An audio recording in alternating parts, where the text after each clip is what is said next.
and welcome to another episode of 50 Shades in Grey.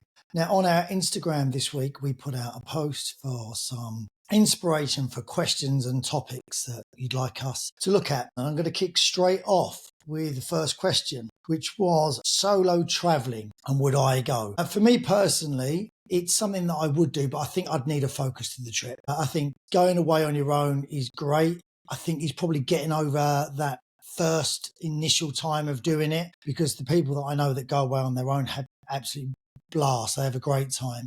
But I think for me, I'd need a focus. So it'd need to be, rather than sort of just go to a hotel and chill out for the week, I would need some sort of focus to the trip. So whether it be traveling around or whether it be, I don't know, playing some sort of sports when I was there, or a yoga retreat. So there was some sort of engagement with other people. If I was just going to go away on my own and get lost, I think I'd need to be walking or hiking. And if I was walking or hiking, I would get lost because my sense of direction is horrific. So for me, I think traveling on your own is a great thing to do. I think it's a very brave thing to do. I think you probably learn a lot about yourself as well. I've done it a couple of times, but it's always been with a purpose. So I'm always actually going to something where I've met other people there. But I don't think I would do it if it was just, say, like a beach, average, all-inclusive holiday. I think, I would just find that too static for me. So I'd need a purpose for the trip. But I think it's a great idea for you thinking about doing it. Dating after loss of a partner from both sides. I grew up with a mother who lost her partner, so my father, at a very early age. I think it probably depends what age you are as well when this happens. And I think it's different for everybody in the situation. I think some people have got the ability to move on very quickly. I think other people might find that much more of a difficult process. And also it depends if you've got children involved and families involved. I did date someone actually that had gone through this. Unfortunately, they lost their partner. And I know it had taken her a couple of years to get to a place where she felt like she was ready to have other people in her life again, because it is a big step. So I think for everyone, it's an individual thing. I think the most important thing though is you've got to feel that you're ready to do it. From the other side, I think if you're meeting someone that has come out of this loss, you've got to be prepared to have that baggage as well that they may be carrying. So accept that, that they've loved someone else as much as they may love you or may not love you the same amount, but it's going to be different.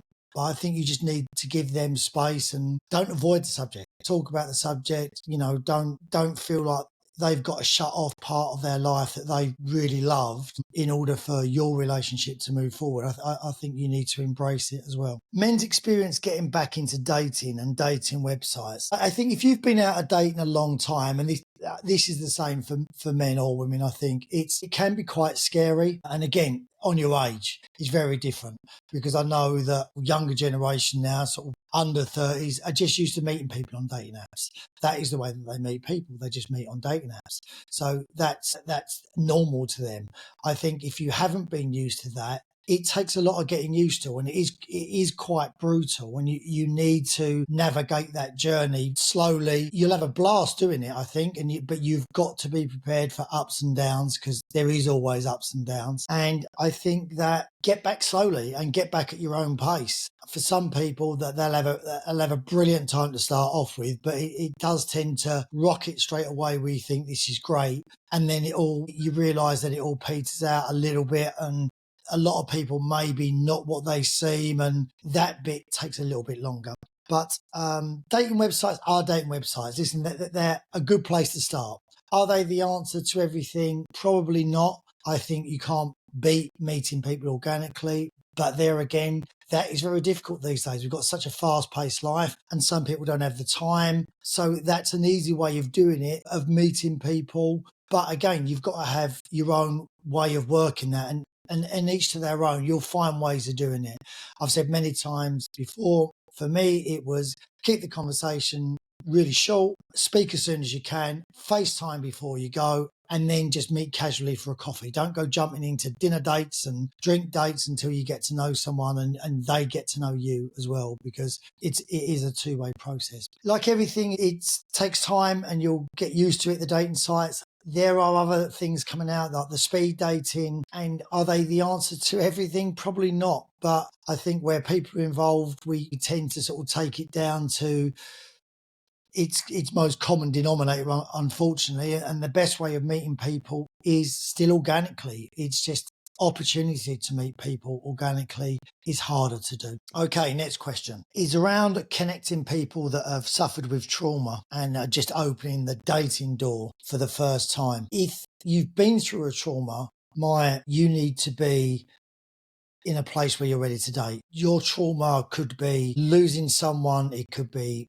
a physical trauma that you've had, it could be a relationship breakup, whatever that trauma may be. From my own experience, when I had from a breakup that I took very badly, it took me a long time to get back into dating again. And I think you've got to be in a place where you're ready to do that, because a couple of times I met some really great people way too soon and it just didn't work out because I wasn't ready to really move on. And for me, I found that the trauma wasn't about anyone else apart from me dealing with what I had to deal with. So it wasn't the actual event itself that caused the trauma. It was me coming to terms with how to deal with that. And I think once you've come to terms with how to deal with that and how it affects you and your feelings of it, it makes it a lot easier then to move on. And you're then not doing that thing that I know that I probably did, almost definitely did, was go out and meet people and constantly talk about what had happened before. Because if you're in that stage, you're talking about it because you're still fighting with it internally. So you want to vocalize it to other people to get some understanding. And a lot of the time, you don't even want people's opinions on it. You just want to say it out loud to get used to coping with it and understanding with it. And that does take time from my experience. So I think if you're going through or you've had trauma, just make sure that you're in a place and give yourself a break, because sometimes I think you also think that you probably are ready, and you may find sort of 2 or 3 months into the relationship that you're actually not. And that's hard for both parties that are involved.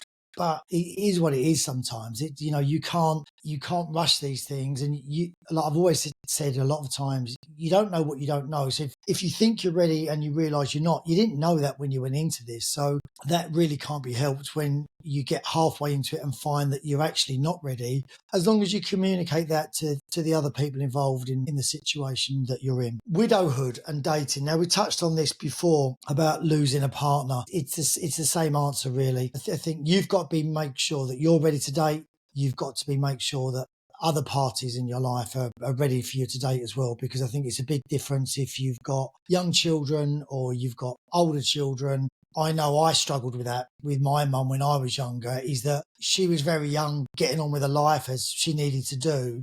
But I think I've always felt like someone was trying to replace someone that wasn't there anymore. So I think if you're dating someone that's become a widower, you need to be very aware of that, and you'll just be a person in their life as opposed to like replacing a father figure or a mother figure, whatever it may be. And I think if you're the person that's been widowed, it's the same. You've just got to, I think, realise that, life's very short sometimes, and you've got to enjoy it. But again, if you feel like you've loved the person of your life and you don't want love anymore, and you're comfortable with that, then that's your choice. And you might want to just sit in the memory of that love and enjoy everything that's produced around you. And again, if that's how you feel and that works for you, we are all very different, aren't we? So whatever works for you in that case. And the next question was dating someone with a disability. Now, for me, I think this is a very wider subject in terms of there are so many different disabilities. We are all completely different. I think it depends completely on the situation and the people involved. Obviously, there's going to be challenges, and we're all different. We're all looking for different things. If you go on a dating site, I know I've met lots of women that categorically will not date people with young children, and they could meet the nicest guy in the world, but they are firm set. No, if you've got young children, been there, done that, I don't want to do it. So they stay away from that. For me, I think you could be losing out on something that could be really great, because obviously young kids grow up and it happens quickly. But like I say, people will have stipulations about what they want, what they don't want. So I think if you're someone with a disability, you should, look at opening yourself up to everyone and getting to know people, because people fall for people. I do believe that. And you can meet someone in all sorts of circumstances. And if you like them, you like them. That's the bottom line. So I'm sure there's some people that will have no problem with it. I'm sure there's other people that will think it's just not for them, because they, like I say, that they'll have stipulations that they don't want to date people with kids. They don't want to date people that are under 40, over 40, whatever it may be. So each to their own. I had a question about performance anxiety and insecurities around body image. I think this is probably more prevalent as you get older. I think especially if have come out of a long-term relationship, you might have been very secure in that relationship, and then you'll find yourself thinking, right, someone else now has got to see me naked. So I think it depends upon your own confidence, and it will depend upon finding someone that matches how you are. So if you're a very confident person, let's say, I think you'll probably be drawn to other people that are confident as well. If you're quite a shy person, then you might be drawn to people that are quite shy as well. And also, I think you need to give each other time with this. I know as men get older, especially for performance-wise, let's say, there's lots of help now. And it's probably, again, a taboo subject that a lot of guys don't want to talk about. Unfortunately, the way the body works, as you get older, it can happen. I think a lot of guys go through it at some stage. And like I said, there's loads of help out there, and there's people qualified out there, which obviously I'm not, to help guys. So, but in terms of finding new partners, I think that's the most exciting thing sometimes. So I would look at it differently and think, yes, you might be a bit nervous. It's that initial excitement of everything's new, and you'll be learning about someone new. They'll be learning about you. And I think that's the great part of a beginning of a relationship, is all of those things. You're going to experience all those things that you would have experienced in your other relationships again. And that's always a really exciting time. So for me, I'd embrace it. And I think the more you worry about something, the more it's likely to happen as well. If you are worried that it's going to be a terrible experience, you're going to put more anxiety on yourself, and that's going to grow. And as much as you're not going to want to be thinking about that, when everything starts heating up, you can be damn sure you're going to, and that's just not going to help anyone at all. So especially you. So I think you need to relax in the moment and give yourself a bit of space to actually enjoy it and take your time with it. Okay, next one. So do I believe in soulmates, and what traits personally would I look for in a soulmate? I think I did believe in soulmates when I was younger, until it ends, and then you're not so sure. I think that's the thing. I think if you're lucky enough to meet someone that you spend a long, long time with, and you're always with them, you're going to completely believe, rightfully so, that that's your soulmate.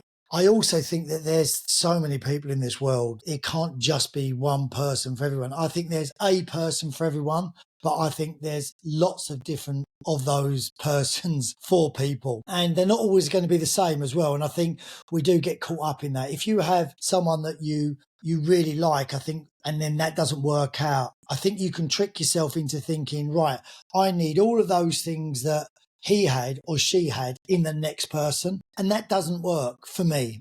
I think you can find exactly the same traits in different people, but they're different because they're in different people. It's like you can meet one person and they can do something that you find incredibly annoying. And then at the end of the relationship, they might be one of those things that you cite as, oh, they did this thing and it used to drive me nuts, absolutely nuts, and I won't miss that. You can meet the next person that does the same thing, and it might not bother you as much. So I think it's very different. I think there are loads of different people out there, and they will feed different aspects of your personality as you will to them. So for me, I think there are basic traits that I like. I like quite calm people. I don't like a lot of drama in my life personally. So I like people that are quite level-headed and like to have fun, but that they don't want to be center of attention, and they don't crave attention. So that's always a nice aspect for me. We're all so different, and it depends what works for you and what marries up with you. Love at first sight. I've experienced lust at first sight quite a few times, and I think that can be confused with love. My opinions on love have changed quite a lot, actually, in the last couple of years. My personal belief now is that I think you're constantly falling if you're in love. I don't think you get to a point of where you reach it and you go, right, I'm here. I think for me, I need to feel like I'm constantly falling, because otherwise I know I can get complacent, because you think, right, this is it, so we don't have to do any more now. But you can fall deeper in love with people over time. So an analogy of that is, I would say, if you told someone after 5 years that you love them so much, would you not love them anymore 10 years later? Or would you love them more? You might love them less, obviously, but surely that love keeps changing and keeps growing. So are we ever in love, or are we constantly falling? I mean, I'd like to think that we are constantly falling. I think it's a nice way of viewing it. It tends to work for me now. That I feel that if you're always thinking you're falling in love, and rather than saying I'm in love, you haven't reached any destination. You're still traveling now. Thank you so much for watching 50 Shades of Grey. Make sure you follow us on Instagram. You can follow me, which is Davison.Elliott, or on our Instagram account, which is 50 Shades of Grey. And we're also on TikTok and other platforms. Make sure you subscribe and follow on YouTube, Spotify, or wherever it is that you watch your podcast from. Hope you enjoyed the show. Thank you for sending in the questions and giving me some inspiration this week. And we'll look forward to catching up with you next week. Take care. Bye-bye.